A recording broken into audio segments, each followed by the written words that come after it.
안녕하십니까. 오늘은 FOB 세 번째 시간입니다. 안녕하세요. 네, 안녕하세요. 오늘은 끝냅시다. 저한테 그렇습니까? 자료 준비를 누먼카고님이 준비를 하셔가지고. 근데 계속 우리 조관님께서 이상한 걸 시비 거시는 바람에 시비를 거는 게 아니고 알아야 될 것들을 말씀드렸는데 다 자르고 중요한 거 다 자르고. 제일 중요한 건 FOB는 운임이 후불이다. 그러면 뭐 그 얘기하고 끝낼 거면 왜 오늘 준비한 거나 좀 보여주시죠. 제가 좀 궁금합니다. 뭘 준비해 오셨는지. 자, 봅시다. 지난 내용을 간단하게 요약을 하면 ships rail is dead. 이게 뭐냐 그러면 FOB 그러면 위험 분기점이 ships rail을 통과할 때 선척 난간을 통과할 때 위험이 이제 나뉘어진다 이런 말이 많이 있었는데 이게 인코텀즈 2010부터 없어졌죠. 네, 그래서 맞습니다. 모든 것이 다 온보드 기준으로 바뀌었습니다. 두 번째가 컨테이너 화물은 FOB보다는 FCA를 써라. 여기서부터 우리 조관님이 계속 얘기해가지고 얘기가 길어졌는데 실제로 컨테이너 화물의 경우에 FOB를 엄청 많이 써요.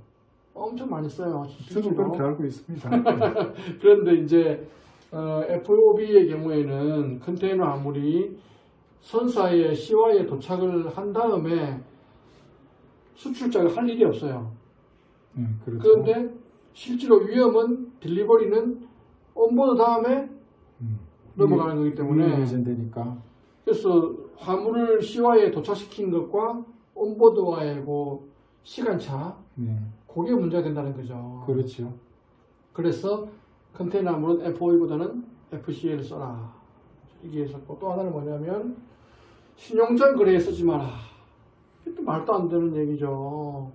얼마나 많은 컨테이너 화물들이 신용장 거래를 하고 있는데 FOB가 과거에 한때 그 관세사 시험 무역실무 50점짜리 문항에 그 FOB가 화환 신용장 거래에서 쓸 때 생길 수 있는 문제점에 대해서 논술하라 이런 문제가 있습니다. 그때 정확히 다 맞췄겠네요. 제가 시험 보기 전에 문제죠. 네.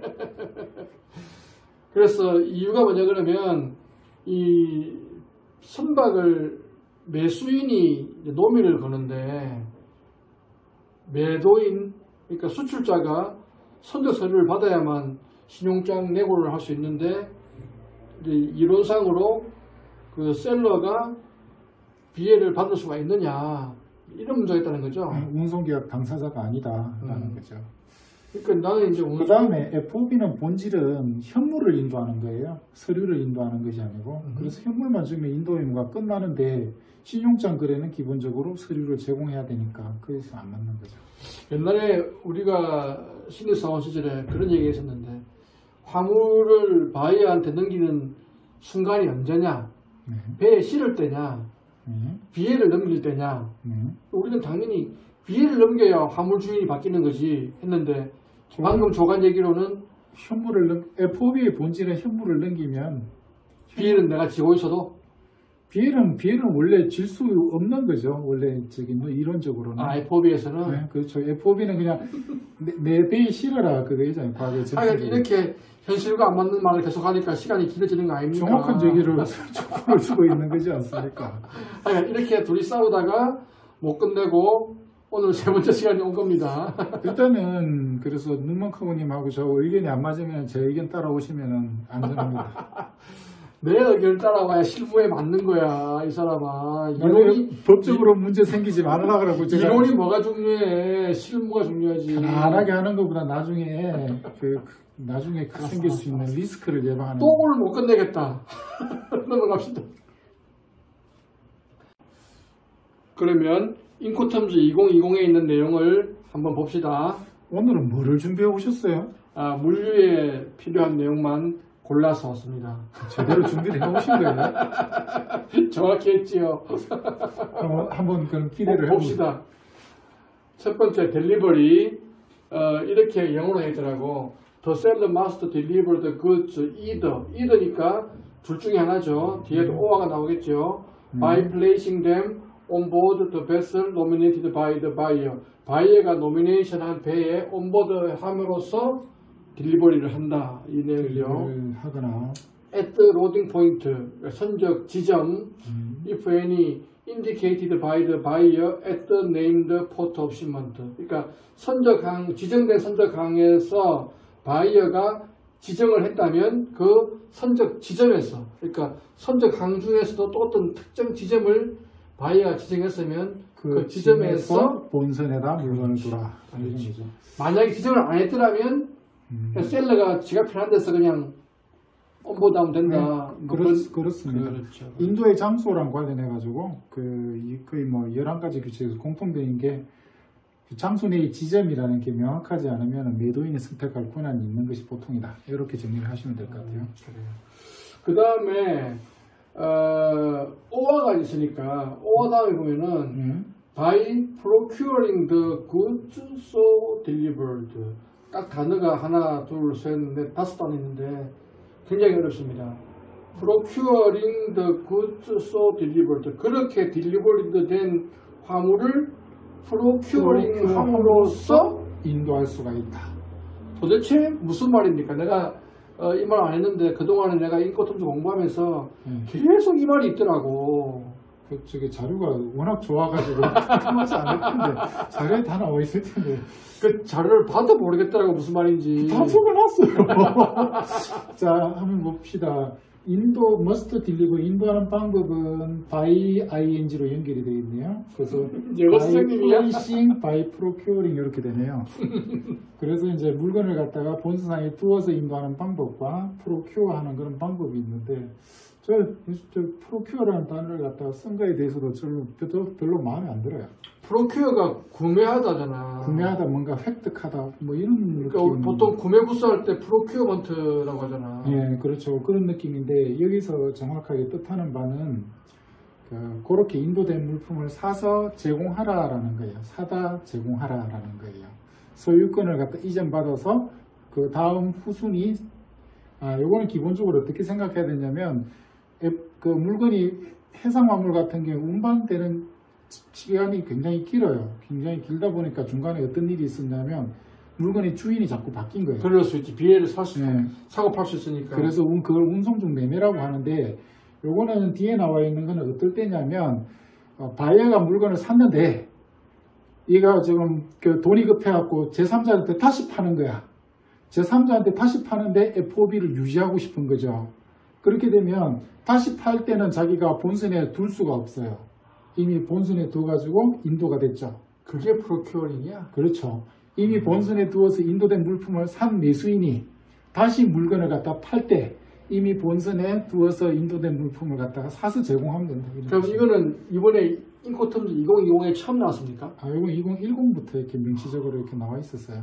그렇게 오래전에 있었던데 내가 몰랐단 말이야? 그럼 당연하죠. 그래서 이게 2010에는 이게 그 해상 내륙수로 조건에만 쓰는 인코텀 규칙이 4개 있어요. FAS, FOB, CFR, CIF만 이런 표현들이 들어가 있었는데 인코텀즈 2020으로 오면 거의 대부분의 그 규칙 정형그룹. 그러니까 내가 이거 인코텀즈 공부하다 보면은 항상 나오더라고 이게. 그렇죠. 도대체 이게 무슨 말이야? 예전에는 그래서 그 해상 운송되는 경우에 운송 중에 매매가 잦다라는 그런 측면에서 해상 내륙수를 조건에 쓰는 규칙에서만 요것들이 나와 있었는데 운송 중 매매가 복합우송도 가능하지. 그래서 이제 다른 규칙들에도 이렇게 들어가 있습니다. 내가 모른 척하고 아는 척하고 넘어갔으면 몰랐을 건데 솔직히 모른다 얘기해가지고 좋은 거 하나 배웠습니다. 그렇습니다. 오랜만에 내가 좋은 얘기 막 하네. 자, 그 다음 그래서 딜리버리는 플레이스 온보드다. 이게 로디드 온보드하고 좀 다를 것 같아. 내용은 비슷하지만 플레이스라는 말이 있으니까 잘 온보드 된 상태. 그렇죠. 예. 그러니까 옛날에 어떤 일이 있었냐면 내가 그 영업한 화물 중에서 플랜덱이었는데 이 플랜덱이 온보드 가던 중에 레싱이 풀리는 바람에 배에 바로 그냥 처박은 일이 있었어요. 그것도 온보드잖아. 하지만 플레이스는 아니지. 그렇죠. 그렇겠네요. 그 드랍도 온보드지. 그렇죠. 그러니까 이거는 잘 실렸을 때를 이제 얘기하는 것 같아요. 그건 당연한 거고요. 그 다음에 두 번째는 carriage. The seller has no obligation to the buyer to make a contract of carriage. 그러니까 셀러는 운송 계약을 할 의무가 없다. 그런데 가끔 FOB인데도 수출자가 빠락빠락 우기면서 그 포딩 지정하는 경우가 있다고. 뭐 그런 경우도 있고 수입자가 대신 해달라고 요청하는 경우도 그래서 있고. 그런 경우에 내가 좀 우기다가 한번 당한 적이 있었는데 이런 말이 있더라고. If agreed, the seller must contract for carriage on usual terms at the buyer's risk and cost. 합의했다면 그렇죠. 셀러가 통상의 조건으로 바이어의 위험과 비용으로 운송 계약을 해야 된다. 그래서 이거는 그 셀러가 빠락빠락 우기거나 바이어가 요청이 있거나 뭐 이랬을 때 합의로 매도인이 운송 계약을 체결할 수가 있겠다. 그래서 이런 것들은 신용장 거래를 하려고 그러면 이런 식으로 바꿔서 거래를 하면 됩니다.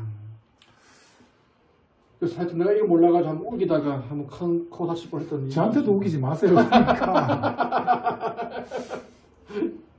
그 다음에 insurance.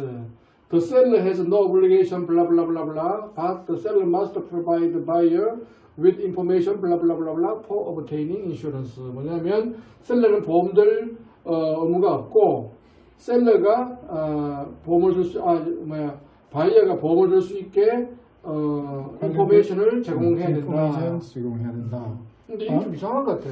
어차피 바이어가 지정한 운송인인데 뭐 셀러가 제공을 해. 바이어가 알아서. 그런데 이제 그 선적 정보 이런 것들이 나오면 보험계약 들기가 편한가 봐요.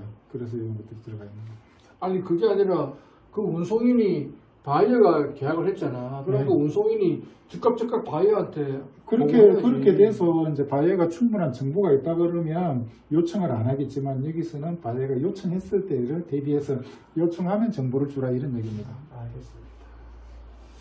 또 allocation of cost. The seller must pay. 셀러는 지불해야 된다. 뭐를? 첫 번째, all costs relating to the goods until they have been delivered. 화물이 인도되기까지의 비용과 관련돼서는 다 지불해야 된다. 당연한 얘기죠. 그렇죠. 두 번째, the cost of providing user proof to the buyer that the goods have been delivered. 물건이 딜리버리 됐다는 것을 바이어에게 증명하는 통상적인 것들을 통상적인 증거를 제공할 때 드는 비용. 그렇죠. 이게 꼭 프루프니까 꼭 비해를 의미하는 건 아니죠. 그렇죠. 과거의 MR 이런 것들도 되는 거고요. 그다음에 duties, taxes, and any other cost related to export clearance. 수출 통관에 관련된 뭐 세금, 뭐 관세, 뭐 공과금, 뭐 등등등등 코스트들을 이제 내라, 뭐 이제 얘기고. 네 번째, the buyer for all costs and charges related to providing assistance in obtaining documents and information for export clearance. 굉장히 말이 긴데 도대체 무슨 말이야? 이게 잘 모르고 보면 이해가 잘 안 가죠. 도대체 이게 무슨 말이냐고. 이게 보면은 이제 이게 이 문장에서 이렇게 pay가 이제 the buyer 그래서 지불해야 되는데 바이어에게 지불해야 된다. 바이어한테? 네, 바이어한테 지불하는 금액입니다. 수출 통관인데? 수출 통관인데 수출할 때 경우에 따라서는 매수인의 도움이 있어야지만 수출 통관이 가능한 경우가 있을 수가 있어요. 어떤 경우가 그런 게 있죠? 지금 우리나라 물건 막 사가고 싶은데 아무한테나 안 파는 물건들도 많을 거예요. 요즘에 그 코로나 관련된 그런 것들도 있고 그런 것들 같은 경우에 각국에서 뭐 인정된 조직이나 회사에서만 사갈 수 있다라는 인증서를 갖다가 있어야지만 우리나라에 수출 허가를 내준다든가 이런 것들이 있을 수가 있어요. 예를 들면 우리가 뭘 수출해야 되는데 그쪽 상대방이 어떤 자격이 있을 때만 우리가 팔 수 있다는 그렇죠. 우리 국내법이 있으면 그렇죠. 그런 것들을 이제 바이어가 제공해야 된다. 예. 그리고 전략 물자 그러면은 어떤 물자냐면 대량 살상 무기로 만들 수 있는 그런 물자. 그리고 그 전략 물자에는 우리 일상생활에도 쓰이는 것들이 용도 변경이 쉽게 되는 것들이 또 전략 물자에 들어가거든요. 그래서 전략 물자 같은 경우에는 수입국에서 이 용도로 쓰겠습니다라는 목적 확인서를 수입국 정부에서 발행하는 경우들도 있어요. 그래서 수입 목적 확인서를 수입국으로부터 발행을 받아서 매수인이 제공하면 그걸 정부에다 제출하게 되면 수출 허가가 나는 게 전략물자 같은 그런 경우들도 있어요. 그런 경우. 자, 그런 경우에는 매수인이 도와주지 않으면 매도인은 수출 통과. 근데 그런 경우에 매수인의 비용이 아니라 매도인이 그러니까 매수인에게 돈을 줘야 된다. 돈을 줘야 되는 거죠. 도와줬으니까. 예, 그래서 거기를 아니, 가면 되게 그거 안 팔면 되지, 뭐. 안 해주면. 예? 안 해주면 안 팔면 되지. 그러면 저 회사 돈 벌기 싫다는 얘기고. 하여간 수출 통관에 필요한 서류를 또 정보를 바이어가 제공해야 되면 그 제공해야 되는데 따른 비용을 그래서 수출자가 지불해라. 바이어에게 지불해라 이런 얘기. 이건 좀 처음 들어보는 내용입니다. 뭐 다 처음 들어보시겠죠? 아니거든. 운임 빼놓고 다 처음 들어.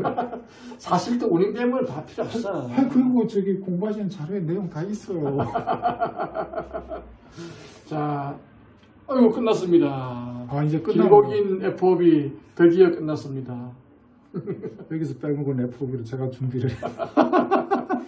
물류하는데 필요한 내용은 다 다뤘습니다. 그거는 저기 문목하고님의 그 주관이고요. 하여간 수고 많았습니다. 수고 많이 하셨습니다. 수고하셨습니다.